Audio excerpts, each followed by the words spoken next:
Unfortunately, from time to time, we'll receive a bounce check.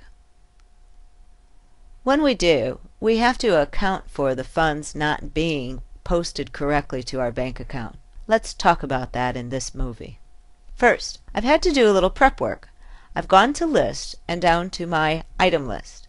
In the Item List, I have concentrated on the Other Charge section. Here I've set up two new accounts. One that is my bad debt write-off account. The second, which are the fees that I'm going to charge on that non-sufficient fund check. These two items will be selected on an invoice when I'm ready to charge back my customer for the bounce check. First, let's do the entry that we must perform when we're notified of the transaction by the bank. In order to remove these funds from the bank account, I need to either write an entry in my register, make a journal entry, or you could even use a check. Let's say that we choose to write a check. First thing I'll do is actually choose my bank. When I choose my bank, I'll put the amount of the check plus any fees that were charged. When I do this, the first thing I will do is in my bad debt account, I will type in the amount of the check itself. The second item that I will select will be the actual account that I will register the service charges in. In this case, I'm going to use bank service charges and say that they were $25.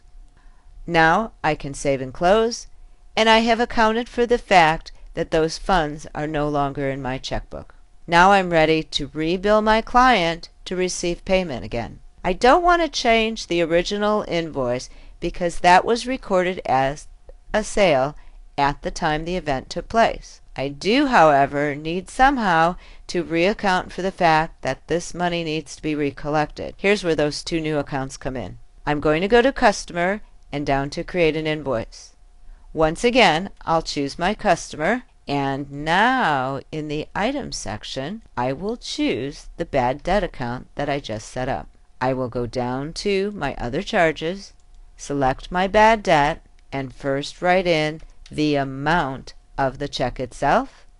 Then I will return to a second item, and here I will add my fees. Now the fees that I charge will be what the bank charged plus an additional handling fee to my client. When I am finished, I'll simply save and close and resubmit this invoice to my client. The bad debt will now be washed out to the same expense account that I used when I was recording the first half of the transaction. One thing that you may want to note, when you're writing the checks, it's a good idea to cross-reference the actual client. When writing the description in on the invoice, once again, I want to cross-reference information. In this case, I'll cross-reference their check number.